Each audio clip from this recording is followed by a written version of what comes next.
নমস্কাৰ, এই মুহূৰ্তত আহি পৰিছে সন্ধিয়াৰ কেইবাটাও বিগ ব্ৰেকিং নিউজ। আজি হৈছে 21 জানুৱাৰী। অসমৰ লগতে ভাৰতৰ বিভিন্ন প্ৰান্তৰ পৰা এনে ধৰণৰ খবৰসমূহ নিতৌ চাবৰ কাৰণে চেনেলটো ছাবস্ক্ৰাইব কৰি ভিডিঅ'টোত এটা লাইক কৰি দিব। এই মুহূৰ্তত জনাইছো এটা ব্ৰেকিং নিউজ। অসম প্ৰদেশ কংগ্ৰেছৰ সভাপতি ভূপেন কুমাৰ বৰাক আক্ৰমণ বিজেপি কৰ্মীৰ। আজি ভাৰত জোড়ো ন্যায় যাত্ৰাত অংশ লৈ থকাৰ সময়তে আজি বিজেপি কৰ্মীৰ আক্ৰমণৰ সন্মুখীন হৈছে অসম কংগ্ৰেছৰ সভাপতি ভূপেন কুমাৰ বৰা। শোণিতপুৰ জিলাৰ জামুৰগুৰি হাট অঞ্চলত বিজেপি কৰ্মীৰ এটা দলে কংগ্ৰেছ সভাপতিগৰাকীক শাৰীৰিকভাৱে আক্ৰমণ কৰাৰ অভিযোগ উত্থাপিত হৈছে। এই মুহূৰ্তত স্ক্ৰীনত আপোনালোকক দেখুৱাইছো। এই দৃশ্যৰ পৰা চাওক, ভূপেন বৰাক আক্ৰমণ কৰা হৈছে। এই আক্ৰমণত ভূপেন কুমাৰ বৰা আঘাতপ্ৰাপ্ত হৈছে। লক্ষণীয়ভাৱে কিছু সময় পূৰ্বে জামুগুৰি হাটতে কংগ্ৰেছৰ জ্যেষ্ঠ নেতা জয়ৰাম ৰমেশকো আক্ৰমণ কৰিছিল একাংশ বিজেপিৰ কৰ্মীয়ে। আন এটা খবৰ হৈছে মুকলি চিন্তাৰ আখৰাস্থলী। বিশ্ববিদ্যালয়সমূহত মুখ্যমন্ত্ৰীৰ এনে মানসিকতা গ্ৰহণযোগ্য নহয়।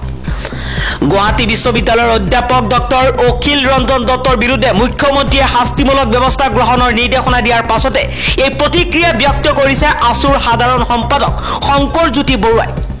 শংকৰজ্যোতি বৰুৱাই কৈছে, মুখ্যমন্ত্ৰীগৰাকীয়ে বিশ্ববিদ্যালয়ৰ অধ্যাপক এজনৰ বিৰুদ্ধে অনুশাসনমূলক ব্যৱস্থা গ্ৰহণৰ হুংকাৰ দিয়া অগণতান্ত্ৰিক মানসিকতাৰ তীব্ৰ বিৰোধিতা কৰিছো। ইয়া সংবিধান বিৰোধী, বাক স্বাধীনতা খৰ্ব হৈছে। মুখ্যমন্ত্ৰীক সমালোচনা কৰাটো অপৰাধ হ'ব নোৱাৰে। মুখ্যমন্ত্ৰীৰ এনে হস্তক্ষেপ বৌদ্ধিক সমাজৰ বাবে অশুভ। মুকলি চিন্তাৰ আখৰাস্থলী বিশ্ববিদ্যালয়সমূহত মুখ্যমন্ত্ৰীৰ এনে মানসিকতা গ্ৰহণযোগ্য নহয় বুলি মন্তব্য কৰিছে। বিশ্ববিদ্যালয়ৰ শিক্ষক সমাজ আৰু বৌদ্ধিক সমাজে ইয়াৰ প্ৰতিবাদ কৰিব লাগে বুলি মন্তব্য কৰিছে শংকৰজ্যোতি বৰুৱাই। আন এটা খবৰ হৈছে দিনৰ 2 বজালৈ হোটেল ৰেষ্টুৰেণ্টত মাছ মাংস বিক্ৰী নকৰিবলৈ অনুৰোধ জনাইছে মুখ্যমন্ত্ৰী হিমন্ত বিশ্ব শৰ্মাই। ৰাম মন্দিৰৰ প্ৰাণ প্ৰতিষ্ঠা অনুষ্ঠানৰ সময়ত মুছলমানসকলেও বিশেষ নামাজ আদায় কৰক। দিনৰ 2 বজালৈ হোটেল ৰেষ্টুৰেণ্টত মাছ মাংস বিক্ৰী নকৰিবলৈ আৰু ৰাম মন্দিৰৰ প্ৰাণ প্ৰতিষ্ঠা অনুষ্ঠানৰ সময়ত মুছলমানসকলক বিশেষ নামাজ আদায় কৰিবলৈ এইবাৰ অনুৰোধ জনাইছে মুখ্যমন্ত্ৰী হিমন্ত বিশ্ব শৰ্মাই।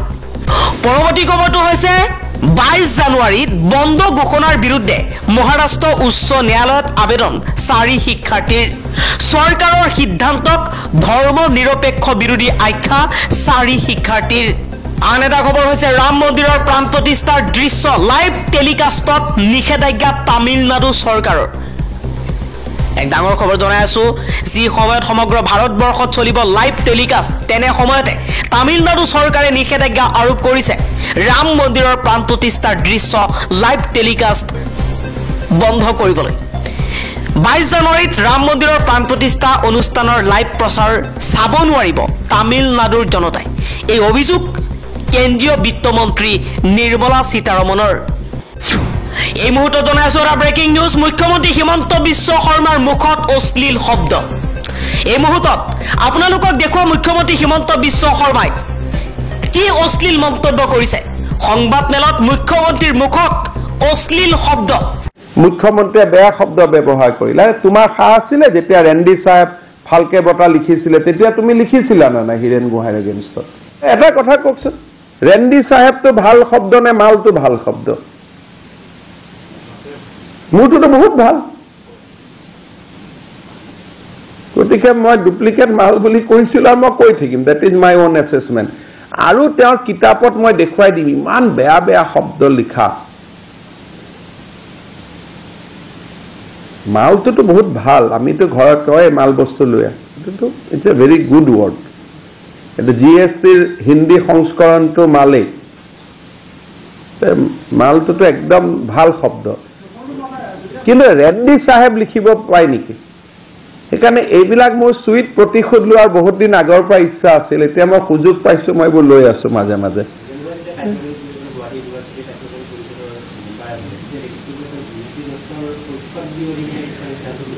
তেওঁৰ বহুত কেইখন কিতাপ আছে।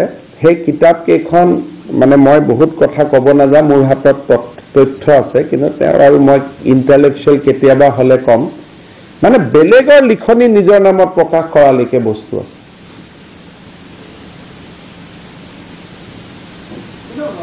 মানে আই হেভ এভিডেন্স। আজি আৰু আমি তেওঁৰ ওপৰত ডিছকাছ কৰিব খোজা নাই, কিন্তু ভূপেন হাজৰিকাক কৰা অপমানৰ প্ৰতিশোধ লোৱাটোতো মুখ্যমন্ত্ৰীৰে কাম নহয়, অসমৰ মুখ্যমন্ত্ৰীৰ কাম হয় নহয়, যে আমাৰ জাতীয় আইকনক যোনে বেয়া ব্যৱহাৰ কৰিছিল সেই সময়ত মোৰ হাতত উপায় নাছিল। গতিকে আজি আমাৰ জাতীয় আইকনসমূহক যোনে যোনে অপমান কৰিছিল তেওঁলোকক ৰিটাৰ্ণ দিয়া, যেনেকৈ আজি আমি ঔৰংজেবক দি আছো ঠিকছে। ঠিক তেনেকৈ ভূপেন হাজৰিকাক ৰেণ্ডি শ্বাহে ফালকে বঁটা কোৱা ব্যক্তিজনে মাল শব্দটো হজম কৰিব শিকিব লাগিব। যেনেকৈ মোক মোৰ অপজিশ্যনে গালি পাৰিলে মই হজম কৰি দিওঁ, কাৰণ ময়ো পালোঁ।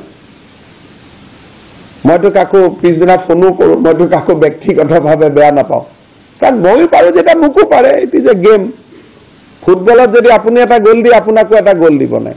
গতিকে যিজন মানুহে ডক্টৰ ভূপেন হাজৰিকাক ৰেণ্ডি শ্বাহে ফালকে বঁটা বুলি ক'ব পাৰে, তেওঁ মাল শব্দটো হজম কৰিবৰ কাৰণে ৰেডি থাকিব লাগিব। ইমানটোতো মানুহে নিজৰ স্কিমখনটো টাফ হ'বই লাগিব, আৰু বাওঁপন্থী স্কিমখন আৰু টাফ হ'ব লাগে। আৰু যদি মই কেতিয়াবা কিতাপ লৈ পঢ়ি দিওঁ, কটন কলেজৰ প্ৰাক্তন জেনেৰেল ছেক্ৰেটাৰী কেশৱ গগৈ এখন চিঠি লিখিছে, এখন কিতাপ লিখিছিলে, তাতে এখন পুৰা ডিক্সনাৰী আছে হীৰেণ গোহাঁয়ে ব্যৱহাৰ কৰা অভদ্ৰ শব্দবিলাকৰ এখন তালিকা আছে। কিতাপখন আমি কলেজত কটন কলেজত থাকোঁতেই প্ৰকাশ কৰিছিলোঁ, আৰু মই এই মালটোৰ পিছত আজি লাগি থকা নাই, কটনৰ জেনেৰেল ছেক্ৰেটাৰী থকাৰ পৰাই লাগি আছোঁ। তেওঁ মোৰ পিছত তেতিয়াৰ পৰা মোক হৰুৱাবৰ কাৰণে কলেজতো তেওঁ কেম্পেইন কৰিছিলেগৈ। নাই, তেওঁক মই ভিচিক চিঠি এখন লিখিছোঁ যে কোনটো ছাৰ্ভিচ ৰুলৰ আণ্ডাৰত তেওঁ পৃথিৱীৰ চবত কথা কৈ থাকিব পাৰে। যদি চিফ ছেক্ৰেটাৰীয়ে ক'ব নোৱাৰে তেওঁ কেনেকৈ ক'ব পাৰে? মই ভিচিক চিঠিখন গৈ দুই এদিনতে পাব যে তেওঁ কোনটো ৰুলৰ আণ্ডাৰত এইবিলাক কৈ থাকে। যদি চিফ ছেক্ৰেটাৰীয়েতো চিফ ছেক্ৰেটাৰীও ক'ব, কটন কলেজৰ প্ৰফেচাৰেও ক'ব, কিন্তু তেওঁ নিজকে কিবা স্বাধীনতাৰ এটা মানে পৰেশ বৰুৱাই স্বাধীনতা পোৱা নাই, তেওঁ নিজে স্বাধীনতা পোৱা বুলি ভাবি ল'লে। এইটো নহ'ব, এইটো হিমন্ত বিশ্ব শৰ্মাৰ চিফ মিনিষ্টাৰশ্বিপত নহ'ব। ক্লাছ কৰক ভাই, মই ক্লাছত বহাই দিম। এটা বছৰ দেখক যে ক্লাছৰ বাদে একোৱে নক'ব। এই টিভি ষ্টেচনে ঘূৰি ফুৰাটো মই কৰাই আছোঁ। UGCয়ে গধূলি সময়টো দিয়ে তেওঁলোকক ছুটি পঢ়িবৰ কাৰণে, আৰু ষ্টেচনে গৈ টিভি ষ্টেচনত এপিয়াৰ হৈ পেলাই ৰাতিপুৱা কলেজত সময়ত নাযায়, ইটোত নাযায়। এইবিলাক বেয়া কথা। ষ্টুডেণ্টৰ প্ৰতি নিজৰ দায়িত্বটো পালন কৰিব লাগেতো। মোৰ ওপৰত আৰ্টিকল লিখে, কেতিয়াবা আহি মোৰ লগত আহি দুই এষাৰ আপোনালোকৰ সন্মুখত বহাই কিবা ইছ্যুৰ ওপৰত কথা পাতকচোন। অলাগতিয়াল কথাবিলাক। এতিয়া ছাৰক কিয় মাল পালে? সেই ছাৰে কিয় ভূপেন হাজৰিকাক ৰেণ্ডি চাহেব ক'লে? সেই ছাৰজনক সেইটো প্ৰশ্ন সোধচোন।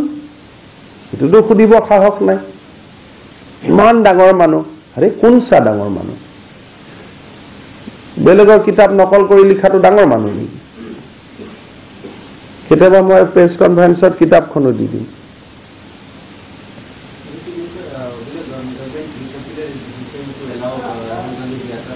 No, he can go.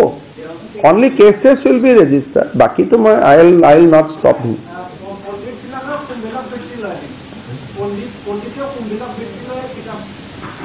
So, অন্তত এই সকল বুদ্ধিজীৱীৰ মোৰ হাতত কিতাপ আছে যি বেলেগে লিখা কিতাপ নিজে লিখা বুলি কয়।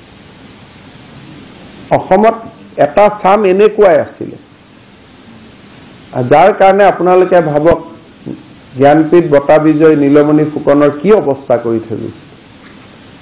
ভাল মানুহখিনিক যিখিনি বাওপন্থাত নাছিলে, systematically they have demolish all the intellectual. যোনে বাওপন্থাত নাছিলে, এই এটা চামে আজি 30 বছৰ ধৰি অসমত ইমান বৌদ্ধিক সন্ত্ৰাসবাদ চলাইছিলে যে ভাল ভাল মানুহে হাৰি হাত দাঙি গুচি গৈছে পৃথিৱীৰ পৰা। মই এটাই কথা কওঁ, এই ভূপেন হাজৰিকাৰ দৰে মানুহক তেওঁৰ মৃত্যুৰ দিনাটো সকলোৱে দেখিলে আজি ভূপেন হাজৰিকা মৃত্যুৰ দিনা যিমান মানুহ ওলালে মই মৰাৰ দিনাখন ইমান ওলাব নেকি অখিল ৰঞ্জন দত্ত মৰাৰ দিনাখন ইমান মানুহ ওলাব নেকি মইতো হীৰেণ গোহাঁই দীৰ্ঘ জীৱন কামনা কৰিছো তেওঁৰ উদাহৰণটো মই নিদিওঁ আৰু সেই ভূপেন হাজৰিকাক তুমি ৰেণ্ডি চাহেব বুলি কবা আৰু আমাৰ কোনো মানুহে নামাতিলে তেতিয়া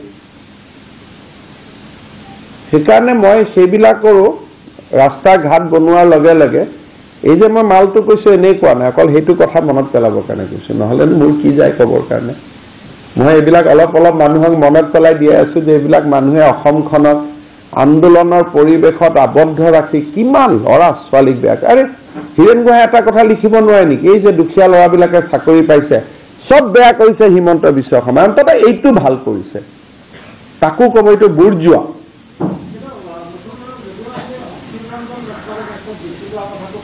না মই এইটো এটা মই ব্যক্তিগত কোৱা নাই তেওঁৰ নামটো এইকাৰণে কৈছো যে তেওঁ লিখিছে যে এনেকে ক'ব নালাগিছিল আৰে বাবা কেনেকে ক'ব লাগিছিল কেনেকে ল'ব মই শিকাম নহয়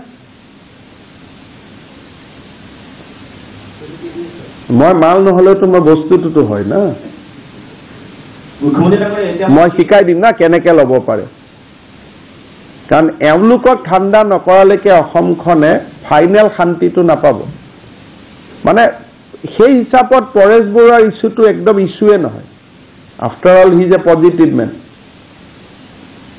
এই ৰাস্তা বেলেগ হ'ব পাৰে ভুল হ'ব পাৰে কিবা হ'ব পাৰে কিন্তু এইবিলাক মানুহে অসমৰ ভিতৰত থাকি এটা প্ৰজন্ম শেষ কৰি থৈ গ'ল এই লেফ্ট ইণ্টেলেকচুৱেল খিনি অসমত একোটা প্ৰজন্মক শেষ কৰি থৈ গ'ল নিগেটিভিটি ঋণাত্মক সকলো ফালে বেয়া বেয়া বেয়া আৰে অসমত একো ভাল নহয় নেকি সব বেয়া গতিকে এই লেফ্ট ইণ্টেলেকচুৱেল খিনি যেতিয়া দাবি যাব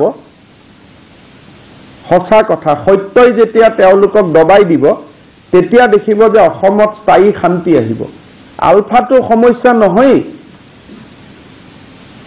এই যেটো so call urban intellectual left intellectual urban Naxal they are the issue